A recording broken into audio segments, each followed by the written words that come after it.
ghosts suck. And then I just started thinking about how much ghosts suck. Like whenever you hear ghost stories, it's like, they moved a spoon. The carpet was weird. I felt strangeness on my elbow. I'm like, no, this is crap. This is so bad. I'm like, besides, the English would have a system. If everything was really haunted, they would have a system for it, and there would be paperwork, and they would be registered. Yeah, there'd be some, like they don't do, like you don't have this loosey-goosey things running around in England. And I started to think about, well, then what would you do? Like, how would you control these many beasties? And then I started thinking, well, who would you not want to come back as a ghost? And instantly I thought, Jack the Ripper, because that would be bad. That would suck. And then I started doing a lot of research on Jack the Ripper and realized just how little we actually know about Jack the Ripper and how Jack the Ripper is sort of just a made-up story in a lot of ways. There is a real Whitechapel killer and that all really happened, but all the stuff that we're sort of scared of and even the name Jack the Ripper is all sort of created by the press. And I imagine if all of this happened today and you knew that someone was going to get killed, but you would know how they would be killed, and it's horrific. It's really bad. I mean, seriously. I heard somebody like, do you want to get killed by Jack? You don't. Because it's messed up. And you knew what time someone was going to be killed, because all the times are very well documented. But let's say he changed the location and you wouldn't know where. And all of London would go on high alert, knowing that someone was going to turn up dead and it would become a huge media circus. And then I thought, wouldn't it be also more awesome if you were an American and you ended up going to school in London while this was going on, and then also you could see ghosts. I put all those things together. And it was a really weird day, by the way. Like, by the end, like I had the hair like Mozart hair sticking off. Like, oh, I've come home with an idea for a book. I have an idea in my notebook.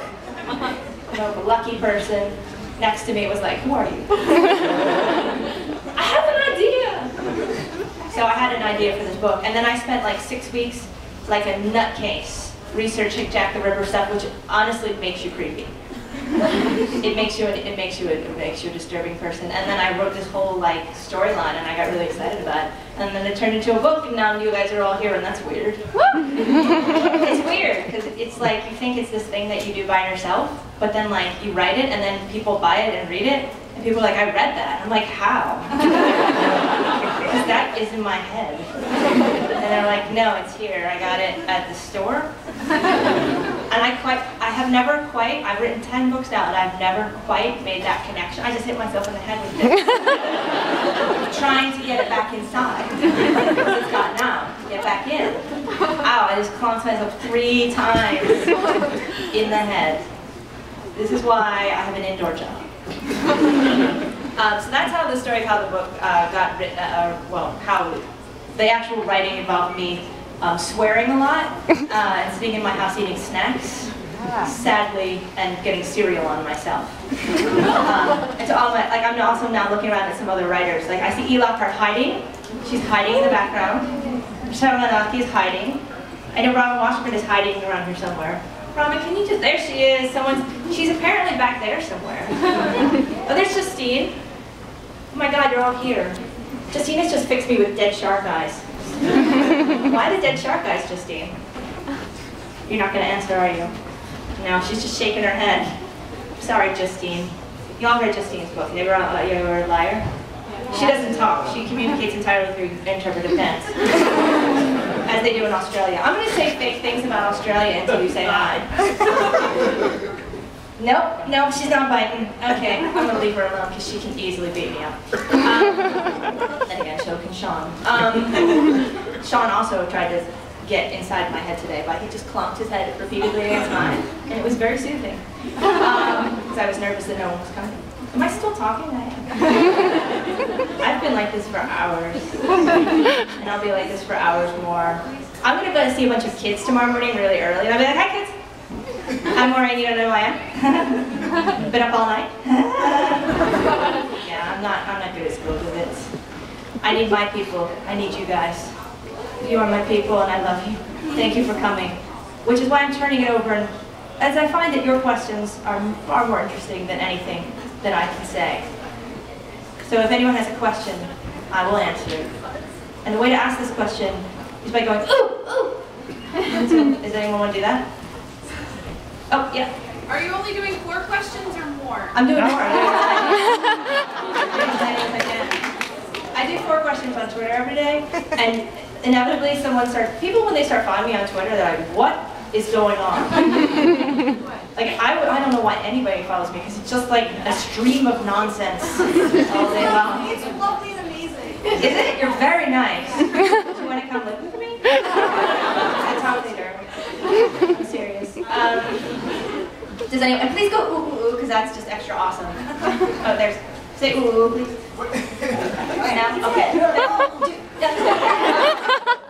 Oh, what about the saw blade you found earlier? Oh yeah, I found a saw downstairs. I didn't take it.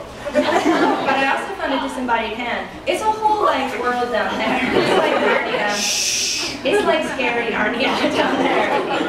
There are kitties, super cute kitties down there. But there was a saw. I was just like hanging out, and I looked down and there was a saw, and I was like, there's a saw. And then literally, like when you turn the corner, there is this there is a disembodied hand down there. Yeah, he's just like, yeah, there is. There's a disembodied hand. It's like a chamber of wonders down there.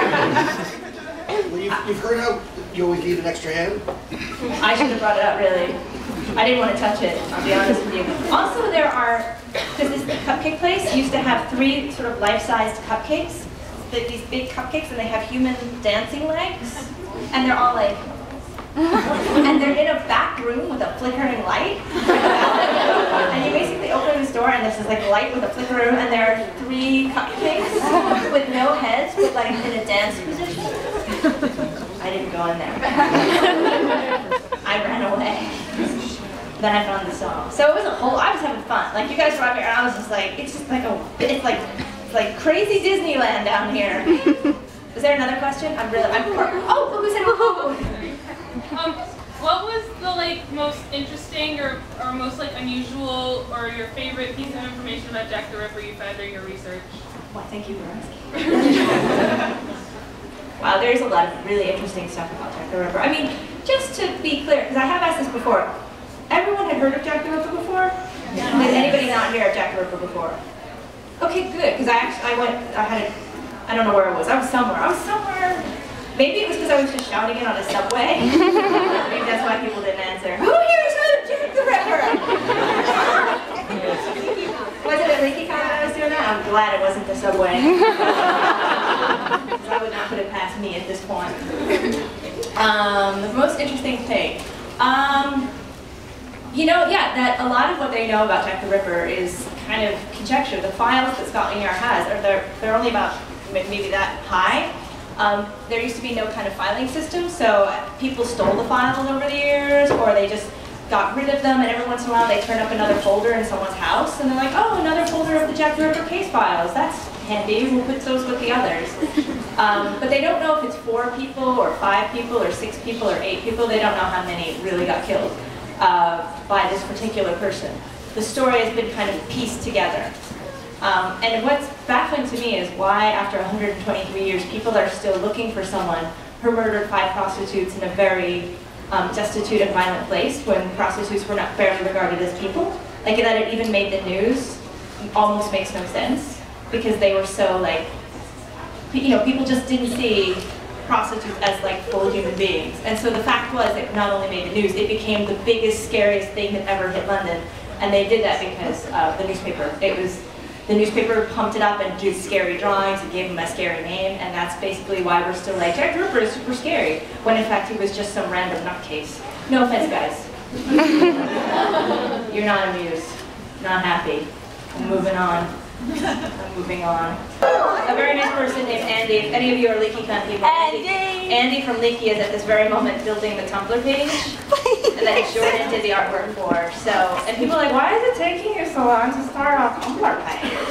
And it takes like 30 seconds to start a Tumblr page. Brand new fun thing for a week and a half you are going to start a Tumblr page. Is there something wrong with you? Not in that voice. And I said, well, I was getting fancy art made, and then fancy art had to be chopped into tiny, tiny, bitsy, computery bits, then reassembled in some computer way into a thing. So that's why that took so long, I said in a technical way. So I'm starting a Tumblr, FYI. It's just Maureen Johnson Books on Tumblr, and people have already joined it, and I'm like, there is nothing on this page. Hello. So I'll be tumbling, because that just seems like Twitter with more stuff. So I'm like, all of this. I can do this 9 times, 20 times, 50 times, all the time. I can do this now. You're my life now. I know, so get ready for that. Do you like being online all the time? Yes. Do you like Twitter? Yeah. Of course. Do you like the internet? Who doesn't like Twitter? Then I have something for you.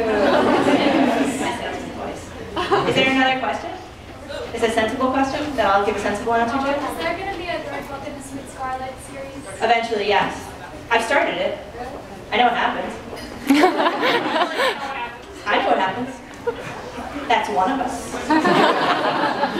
I know what happens. Yes, there is. I'm excited about that. I'm gonna do that. Soon. Not tonight. Like not this week, but as soon after this week as possible. And this soon after being loosely defined. Hello. Hello. Hello. Kung Fu better than our Kung Fu. Yes. Okay, I fell over a little bit. These shoes, like I have these shoes on that are a little bit like they're kind of crazy, but like. What's that? Let's see your shoes. Well, that would sort of require me putting my. Cassie Claire would do this because they're flu bugs. Yay! You know Cassie would show her flu bugs. Not up on the table, she won't. Cassie would show her. Barry is Cassie's She'd agent. make you get down on your hands and knees. That's true. Cassie has every time. Do you know Cassie Claire? Yeah. Who is awesome. Cassie, every time she goes to Blue Out, which is this store downtown, she buys like 5 pairs of shoes. They actually just know her by name now. They thought she was joking. They're like, should we put all these shoes away? She's like, no, I will take them. It's like something from a movie. She goes out with like all these boxes. Takes my breath away. What was I saying? Oh, so I need another question. I'm smooth, right? Smooth so far, professional public speaker. You know it. Yes? Yes. Oh, you have a baby too. Hi, baby. Oh, you're not a baby. I'm sorry. One of the things that I thought was really interesting about the new Star is just how you talk about the media coverage of the Jack the Ripper events, and also compare it, and you're just comparing it now to, what the coverage was like back in the day. Right. And it made me kind of realize, and I wonder if you realize too, that in some ways the sensationalism of the media hasn't changed very much. I was wondering if you could just talk about like what it was like then and what it's like now, and how you kind of use the past coverage to kind of fuel your retelling of the story. My understanding of the exact nature of sensationalism in Victorian journalism is thin, like thin on the ground, but specific to the Ripper. But basically, it was this newspaper, The Star, that was one of the first like big tabloids that was like, this story is hot. People, this is juicy, and what would be awesome is if we told people there was this like crazy killer on the loose and gave him an incredibly scary name and a scary picture. And I think they were one of the first tabloid newspapers, and it was the Star newspaper that kind of gave him the name and everything I said in a sophisticated way. But yeah, the idea of amping up the fear is not new. I mean, that was the deliberate idea, was to scare people to make them buy more newspapers, which is not new. Like that is, we have 24 news coverage now, which is why when they have nothing to talk about, they're like, how corks will kill your children. You know what I mean? Like 5 foods that will kill you instantly. Why green beans are out to get you. Like, you know, and they have the backup story that's just designed, like you're about to turn off the news, and they're like, and there's a bomb in your sofa. And you're like, oh, I should watch that. Because which sofa? I can't look at them both.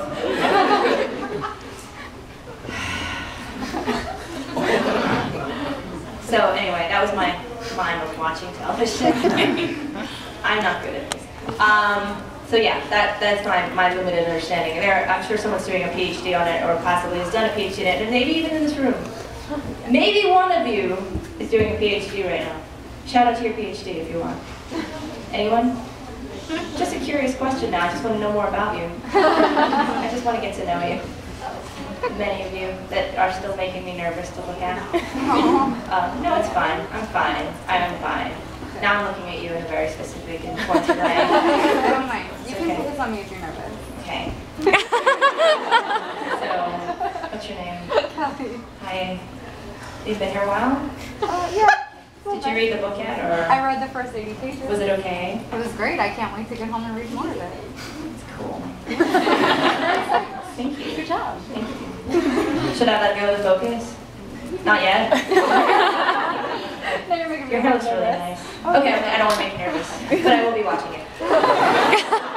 And by the way, at any point I may do that to another one of you, so think about that. I like the Dr. Who shirt back there, by the way. Just shout it. Everybody turn, and everybody, as a mass, everyone. Is there another question, perhaps? Oh, look at Ron. You're just because you're Ron. Yeah. Tell us about the t-shirts, please. Oh, I will.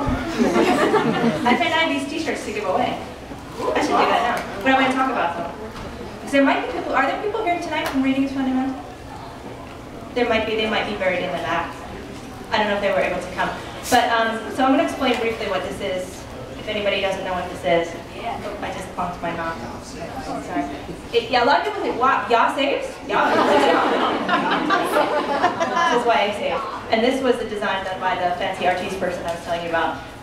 So this YA saves thing happened because I occasionally go insane on the internet. You know how sometimes things are wrong on the internet? You know? And you read something online and you're like, it cannot stand! I must comment on this or nothing will go right. So, you know, one of those moments happened where this woman in the Wall Street Journal, and if she's here, you're a punk. I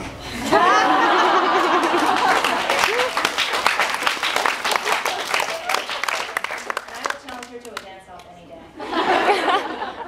Yeah. She noticed that she's not here because she's running right now. She was in the doorway, she's running down the street. No dance-off! I can't handle no dance-off! So she wrote this article that was basically like how YA books are basically in terms of, say, talk about sensationalist journalism, every once in a while you have to say what will ruin the children. You know, how like there's always something that's going to destroy all of youth, like television or talking films. Comic books destroyed us. I will not zoom on. Oh, wait, you're gonna zoom on your face yourself. Video games, Harry Potter, yeah. Dungeons and Dragons. So now it's, because now there are YA books, now YA books are going to destroy the youth, and so she cherry picks a couple books and talks about them in the worst way possible, and it's like, these books have no merit and they're just all dark and horrible. But, and like ignores the fact that there are, you know, like hundreds of other books to be read, and it basically writes this fact-free article in which she follows around a woman who's in a store going, I can't find anything for my daughter to read. And so she's like, this sounds like a story to me. And she like writes the story about this woman who's wandering around the store going, I can't figure out what my daughter should read. So I was like, this is nonsense. And a lot of us complained online, and I was like, YA saves, and everyone was like, yeah, that's cool. And so we all started saying YA saves, because it's awesome, because actually YA books I do think save lives and get people reading, do all kinds of really good things. So people liked it, and I thought, well, we could put it on a shirt. One of those moments, like X plus Y. Well, we could put it on a shirt. People like shirts. People wear shirts every day. So we put it on a shirt, and I got this idea. So I'm selling them on, do you guys know dftba.com? For those of you who don't, it's dftba.com. It's awesome, and there's lots of cool stuff on it, but that is where they're being sold. And they're on sale there now